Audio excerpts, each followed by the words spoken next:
create a co-op program with Tech Talent Secrets. I'm Tammy Kim Newman, account manager with the University of Waterloo, and I go by the gender pronouns she and her. Before we begin, I'd like to acknowledge that much of the work that happens at the University of Waterloo takes place on the traditional territory of the Neutral, Anishinaabe, and Haudenosaunee peoples. Our main campus is situated on the Haldimand Tract, the land granted to the Six Nations that includes 6 miles on each side of the Grand River. Our active work towards reconciliation takes place across our campuses through research, learning, teaching, and community building, and is centralized within our Office of Indigenous Relations. I would like to acknowledge that while we come together today while staying apart, we are also gathering on other traditional territories as well. I acknowledge the deep, enduring presence and the traditional laws, knowledge, and philosophies of the Indigenous people with whom we all share this land today. Thank you. So today I'm going to share a little bit about an overview of what the Waterloo Tech System is, what can Tech Talent do for you, how can you attract them, and how can you fund them? Because I know that's a big question for startups and tech companies right now. So I have to start off by saying we're very lucky at the University of Waterloo because we have an amazing ecosystem that supports us. We have incubators like Velocity, we have innovation hubs like Communitech, and then we have accelerators like the Accelerator Center as well. But I think the underlying secret sauce to, I think, the specialness of this tech equation is the Waterloo talent itself. So AngelList Venture indicated that our Waterloo-founded startups are number 2 for investor ROI in North America. So we are beating out universities like Harvard, MIT, and Stanford, which I think is amazing. 19% of Canadian tech founders are graduating from Waterloo.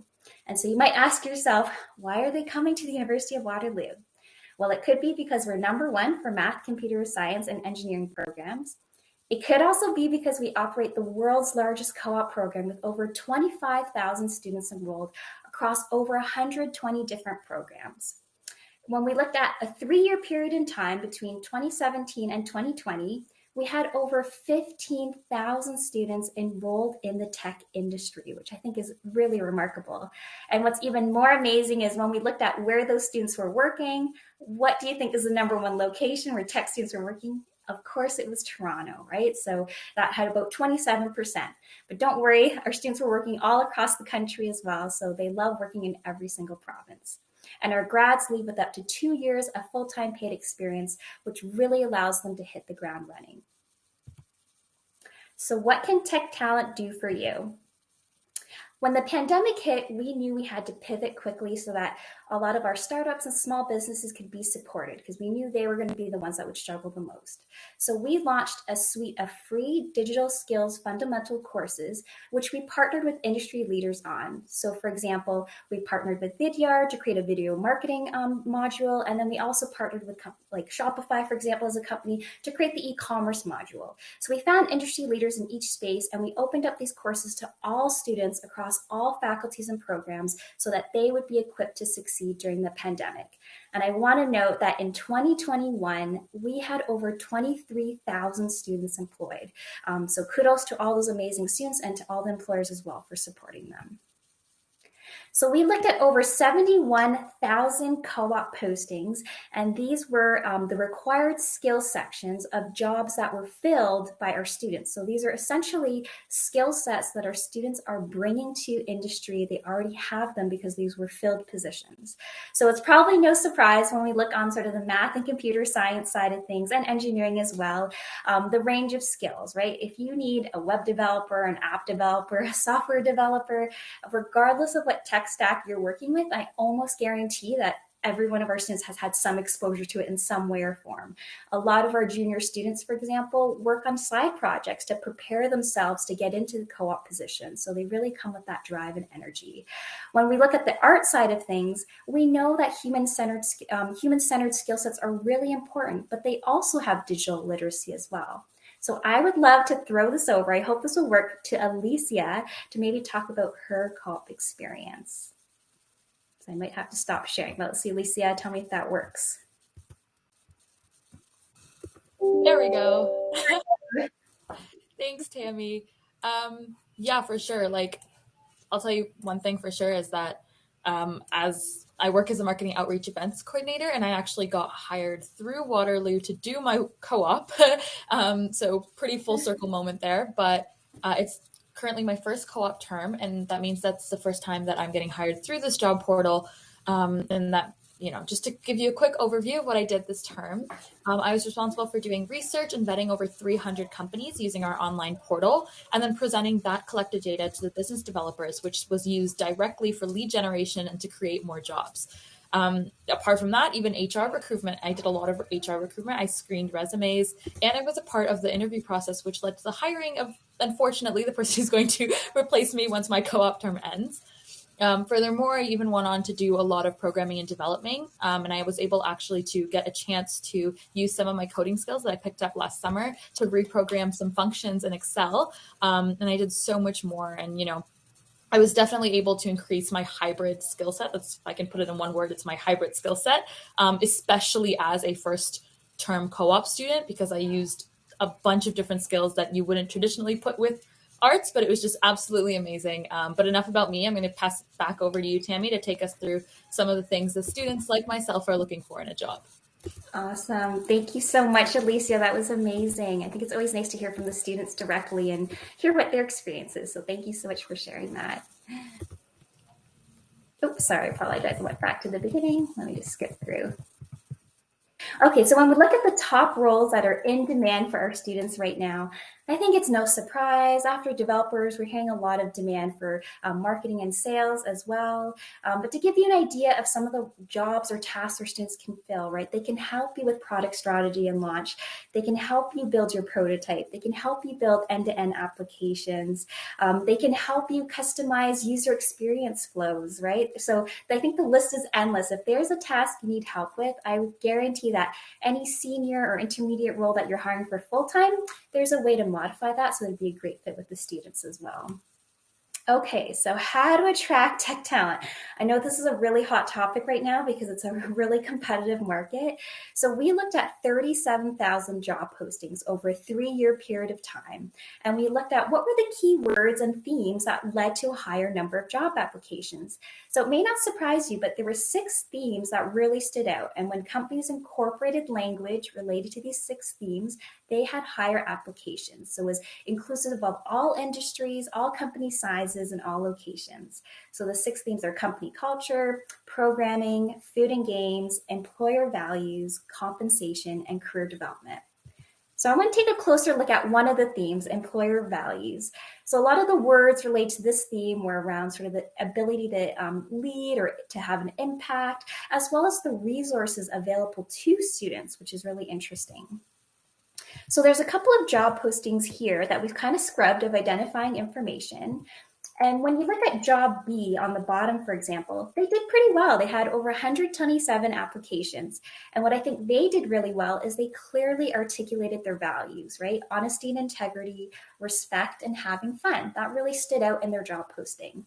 When you look at job A on the top, they had more than double the number of applications. And I think it had to do with the way they took their employer values and then really spun the language to be more candidate centric.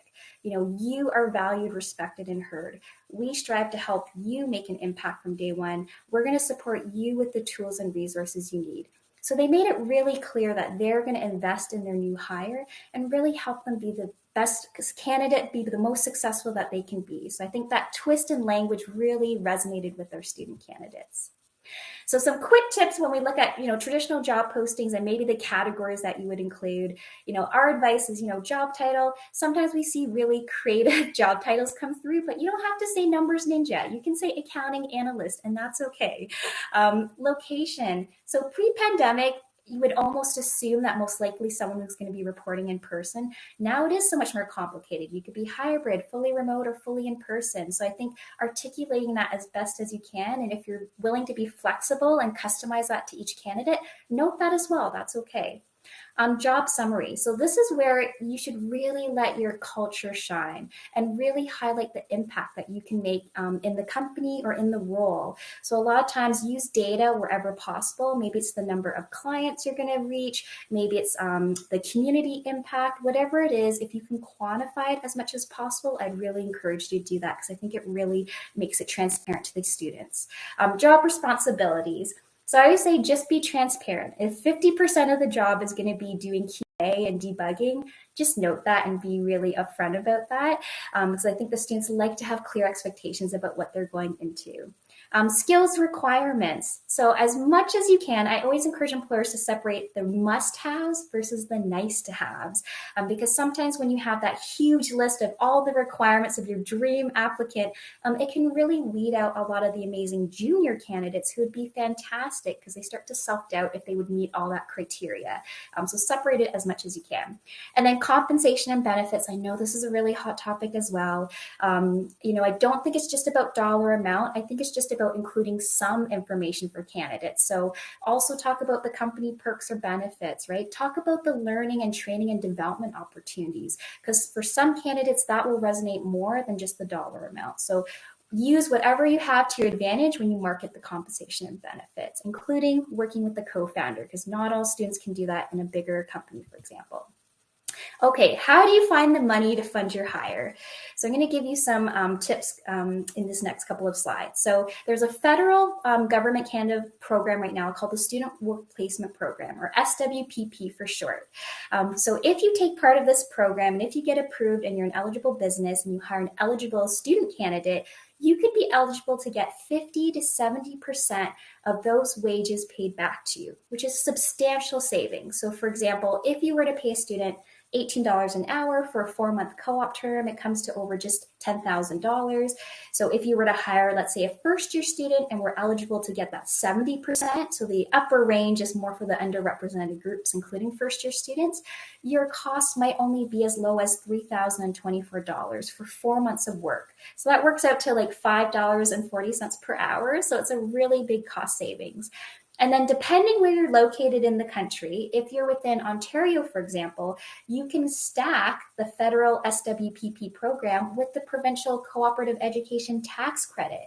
So whatever differential amount you're not being covered by the SWPP, you can apply the Ontario tax credit to. So it's another 25 to 30% off, up to a maximum of $3,000. So when you really combine those two, that's a powerful duo to bringing down the cost to hiring a student.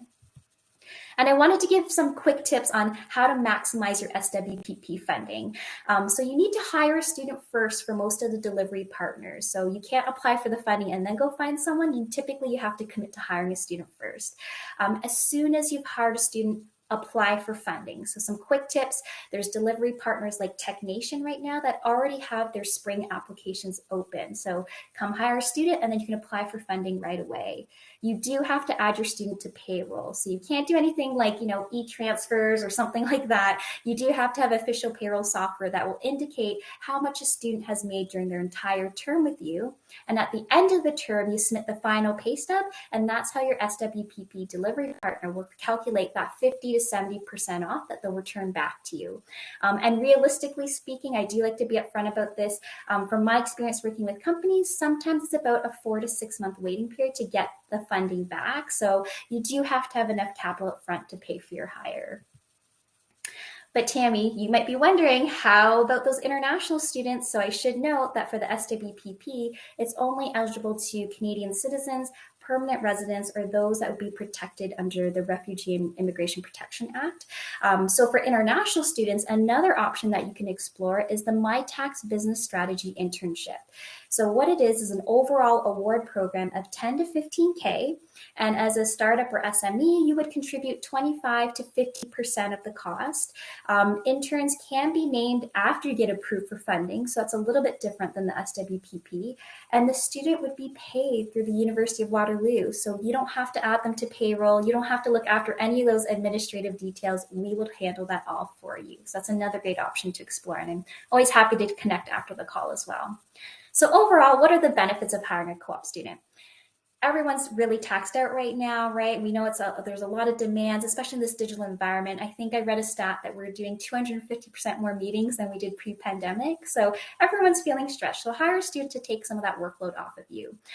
We found through our research that students aged between 18 and 24 are the most innovative at this time and brain development stage. And they share successful traits as successful entrepreneurs. So they're more curious, they're more observant, and they're more willing to experiment and challenge the status quo. So they're really ripe for innovation.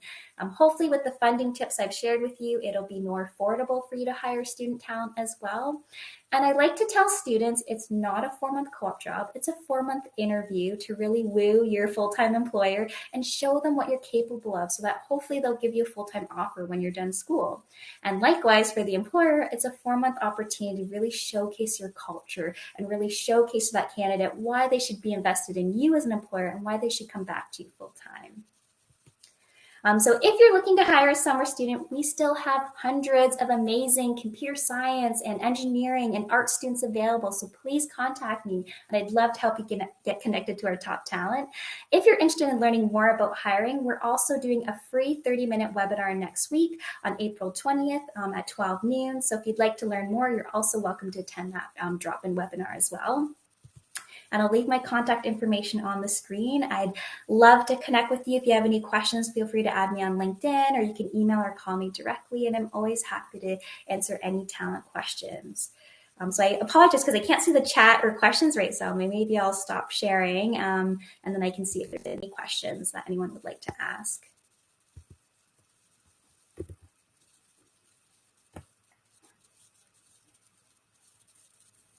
Awesome. Thank you all. Sorry, I might have sped through that all, but thank you so much for joining, and would love to chat with you. Oh, sorry, Jason, that you missed Alicia. She was fantastic. Thank you so much, Alicia, for sharing your co-op experience with everyone today.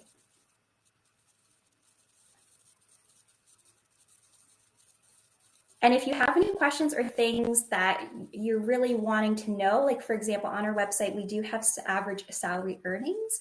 So if that's something you would like to know to be competitive in the tech space, let me know, and I can also share those links with you afterward.